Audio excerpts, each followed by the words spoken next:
नमस्कार दोस्तों। एक बार माता लक्ष्मी भगवान विष्णु से मिलने के लिए जाती हैं और कहने लगती है, प्रभु, जब मैं आपसे मिलने के लिए आ रही थी तो मेरी नजर मृत्युलोक पर पड़ी। वहां मैंने देखा कि 3 स्त्रियां जो आपस में सहेली थीं, उनमें से 2 स्त्रियां विधवा होकर के दुखी जीवन जी रही थी, जबकि एक स्त्री सुहागन होकर के अपने पति के साथ सुखी जीवन जी रही थी। प्रभु, यह बात मेरी समझ में नहीं आई, इसलिए मेरे मन में 3 प्रश्न बुझने लगे। अब मैं आपसे यह चाहती हूं कि आप मेरे तीनों प्रश्नों के उत्तर दे करके मुझे संतुष्ट करने की कृपा करें। मित्रों, इस प्रकार माता लक्ष्मी की बात को सुनकर भगवान विष्णु कहते हैं, हे लक्ष्मी, तुम मुझे अपने तीनों कष्ट बताओ। मैं तुम्हें तुम्हारे प्रश्नों के उत्तर देकर के पूरी तरह संतुष्ट करने का प्रयास करूंगा। अब माता लक्ष्मी कहती है, प्रभु, मेरा पहला प्रश्न है, कौन सी स्त्री समय से पहले विधवा हो जाती है? मेरा दूसरा प्रश्न है, कौन सी स्त्री को जीवन में कभी सुख नहीं मिलता? और मेरा तीसरा प्रश्न है, कौन सी चीज ऐसी है जो एक पत्नी अपने पति को मांगने से भी नहीं देती? मित्रों, इस प्रकार माता लक्ष्मी के प्रश्नों को सुनकर के भगवान विष्णु कहने लगे, तुम जिन स्त्रियां की बात कर रही हो, उनमें से 2 स्त्रियां विधवा होकर अपना दुखी जीवन जी रही हैं, और वहीं पर एक स्त्री सुहागन होकर के अपने पति के साथ में अपना सुखी जीवन जी रही है। तुम जानना चाहती हो आखिरकार ऐसा क्यों है, तो मैं तुम्हें एक छोटी सी कहानी सुनाता हूं। इस कहानी को बहुत ही ध्यान से सुनना।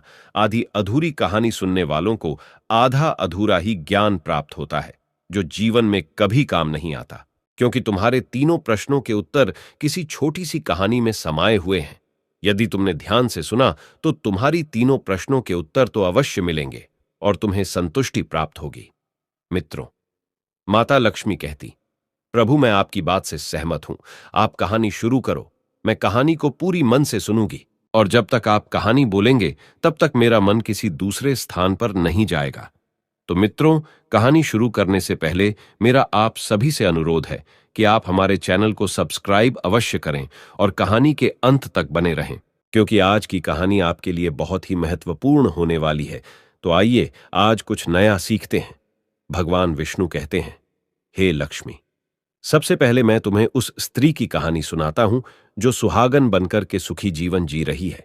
देखो, जिस सुहागन स्त्री की तुम बात कर रही हो, वो स्त्री एक राजा के नौकर की पत्नी है, और जिस नौकर की वो पत्नी है, उस नौकर को अपनी पत्नी पर पूर्ण विश्वास और भरोसा है कि वो पतिव्रता है, जिसकी महिमा वो अपने साथियों में बार बार करता है। अब देखो, एक दिन की बात है, उस राजा के नौकर ने अपनी पत्नी की प्रशंसा इतनी की कि बात धीरे धीरे फैलते हुए राजा के दरबार तक पहुंच गई। फिर तो राजा ने अपने नौकर को बुलाया और उस नौकर से कहा कि तुम हर किसी से कहते हो कि तुम्हारी पत्नी पतिव्रता है। क्या वास्तव में आपकी पत्नी पतिव्रता है? क्या आपको पूर्ण विश्वास है? इस प्रकार राजा की बात सुनकर के नौकर कहने लगा, महाराज, मुझे पूरा विश्वास है और पूरे से भी आगे विश्वास है कि मेरी पत्नी पूरी तरह पतिव्रता है। अब उसी समय पर राजा का महामंत्री कहने लगता है, यदि मैं तेरी पत्नी का पतिव्रता धर्म खंडित कर दूं तो तुझे क्या सजा मिलनी चाहिए? फिर तो नौकर ने कहा, यदि तुम मेरी पत्नी का पतिव्रता धर्म खंडित कर देते हो तो महाराज मुझे फांसी लगा देना। अब उधर वो राजा का नौकर भी मंत्री से कहता है, यदि महाराज यह मेरी पत्नी का पतिव्रता धर्म खंडित नहीं कर पाए तो इनको सजा क्या मिलनी चाहिए? तो राजा ने कहा कि मंत्री को भी फांसी की सजा दी जाएगी। फिर भगवान विष्णु कहते, हे लक्ष्मी, मंत्री ने स्वीकार कर लिया और नौकर से पूछा कि क्या वस्तु लाऊं जिससे तू माने कि मैं तेरी पत्नी का धर्म खंडित करने में सफल हुआ? तो नौकर ने कहा, मंत्री, यदि तुम मेरे घर से जाकर के मेरे विवाह के समय पर मुझे एक पटका मिला था और एक कतार मिली थी, वो मेरी पत्नी ने बहुत ही संभाल कर रखी है, जो सुहाग की निशानी मानी जाती है। यदि तू पटका और कटार लाकर मुझे दिखा दे तो मैं मान जाऊंगा कि मेरी पत्नी का धर्म तूने पूरी तरह नष्ट कर दिया है। अब शर्त स्वीकार हो जाने के बाद में वो मंत्री शहर में जाता है और एक दुती से जाकर मिलता है। वो दुती हमेशा एक दूसरे से भिड़ने का काम करती थी, और जो काम कोई नहीं करता था वह काम करने में वो सक्षम थी। फिर इस प्रकार उस मंत्री ने उस दुती को अपने स्वार्थ के लिए बुलाया और दुती से कहा कि देखो, इस नाम का एक व्यक्ति है, उससे मेरी शर्त लगी है। और फिर उसने उस शर्त के बारे में उसको सारा कुछ बता दिया। फिर वो उस दुती से कहने लगा, तू कैसे भी करके उस स्त्री से मेरा संपर्क करवा दे, तुझे जितना धन चाहिए मैं उतना धन दूंगा। इस प्रकार मंत्री की बात सुनकर कि दुती कहने लगी, भाई, तू उस औरत के बारे में बात मत कर। वो औरत पूरी तरह से पतिव्रता है, तेरी ओर थूकेगी भी नहीं, तेरी शक्ल भी नहीं देखेगी, और उनके परिवार के व्यक्ति खूंखार है। तेरी खाल उतार लेंगे। तो मंत्री कहने लगा, ठीक है, यदि तू मेरा उससे संपर्क नहीं करवा सकती है तो एक काम कर दे, उसके घर जाकर के पटका और कटार चुरा कर ला दे, और उसकी पत्नी के गुप्तांग के पास में यदि कोई चिन्ह हो तो वो चिन्ह भी मुझे देख करके बता दे, फिर मैं तुझे मुंह मांगा इनाम दूंगा। यह बात दुती की समझ में आ गई और उसने कहा, ठीक है, मैं तुम्हारा काम अवश्य करूंगी। नौकर शहर में रहता था। दुती नौकर के घर जाती है, उसकी पत्नी से जाकर बोलती है, हे बेटी, मैं तेरी पति की बुआ हूं, मैं कई बरसों के बाद आई हूं। फिर उस स्त्री ने कहा, आओ बुआ जी, मैंने आपको पहले कभी देखा नहीं, इसलिए पहचान नहीं पाई। और इस प्रकार उस दुती को उस नौकर की पतिव्रता स्त्री ने बहुत बड़ा सम्मान दिया, मगर उसे क्या मालूम था कि यह उसके साथ में छल करने आई है। अब भगवान विष्णु कहते हैं, लक्ष्मी, इस प्रकार वो दुती उस पतिव्रता स्त्री के साथ में 2 दिन तक रुकी। जिस समय वो स्त्री स्नान करने लगी तो दुती उठ करके उस पतिव्रता के कमर मलने लगी। उस पतिव्रता स्त्री ने बहुत मना किया, फिर भी वो दुती नहीं मानी और कहने लगी, मुझे तो बेटी से भी प्यारी लगती हो तो मना मत करो। काफी दिनों के बाद में मेरी तुम्हारी मुलाकात पहली बार हुई है। अब ऐसा कहकर कि वह दुती मुख पर हाथ फिराने लगी। फिर आंखों को धोने के बहाने से उस दुती ने उस पतिव्रता स्त्री की आंखों पर पानी मार दिया और उस स्त्री की आंखें बंद हो गईं। इस प्रकार गुप्तांग के पास में जांघ पर उस स्त्री के एक तिल था जो दुती ने देख लिया। बस उसका काम बन गया। उधर ही स्नान करने के बाद में जब वह पतिव्रता स्त्री रसोई में खाना बनाने गई तो दुती को मौका मिल गया और उसने पटका और कटार उस नौकर के घर से चुरा ली और वहां से एकदम से भाग गई। और जाकर के दुती ने वो पटका और कटार मंत्री को दे दिए और उस पतिव्रता स्त्री के जांघ पर तिल की निशानी भी बता दी।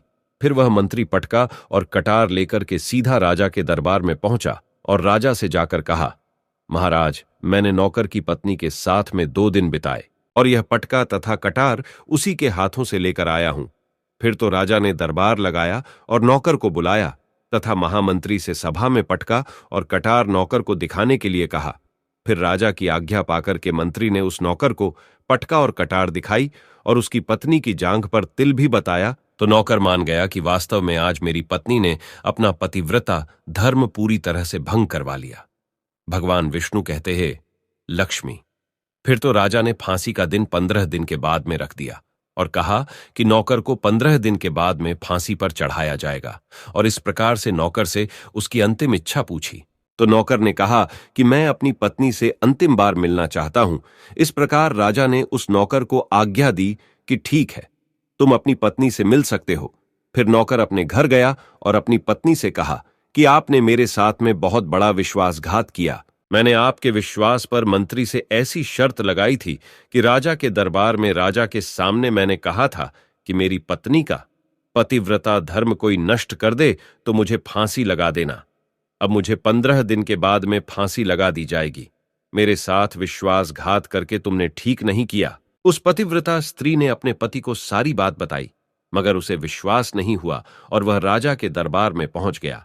फिर नौकर राजा के दरबार में पहुंचा तो फिर उसे कैद में डलवा दिया गया।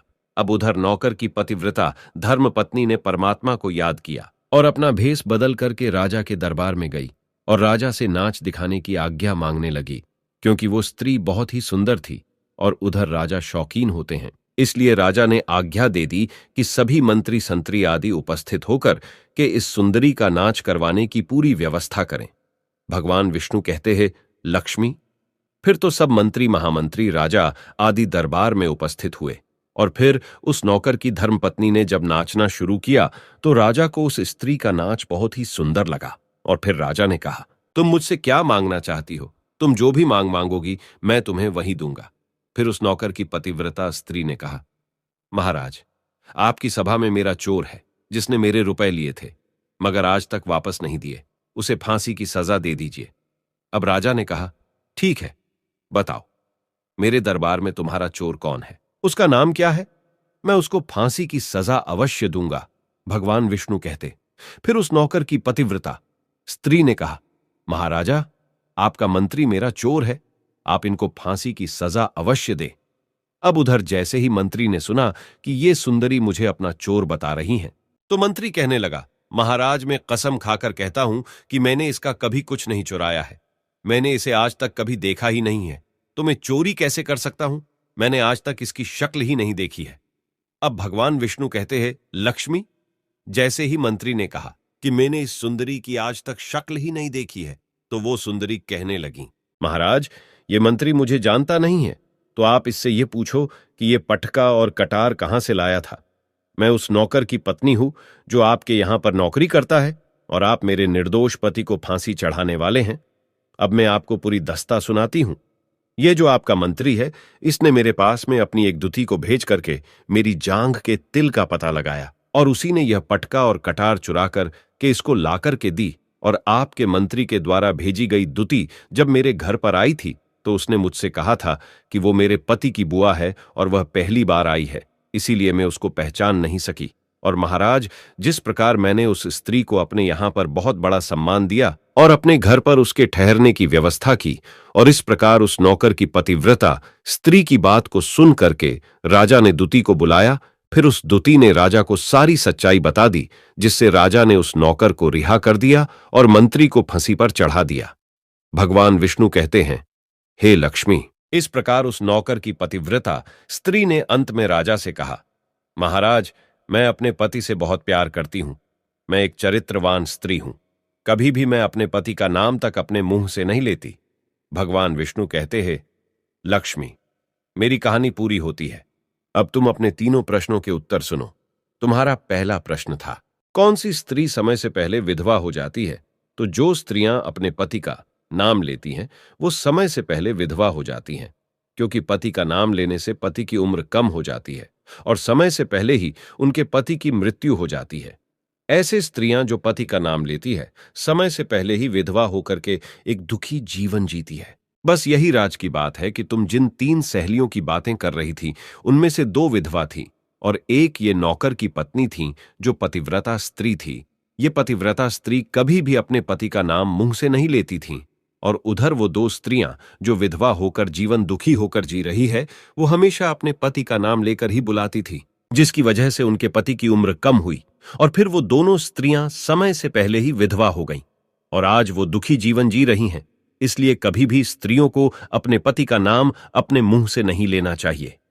अब तुम्हारा दूसरा प्रश्न था, कौन सी स्त्री को जीवन में कभी सुख नहीं मिलता है? तो समझ लो, जो स्त्रियां अपने पति के बिना अनुमति के किसी तीर्थ स्थान या उत्सव में जाती हैं, उनके जीवन में कभी सुख नहीं आता। ऐसी स्त्रियां जीवन पर दुखी रहती हैं और उन्हें पति का कभी प्रेम नहीं मिलता।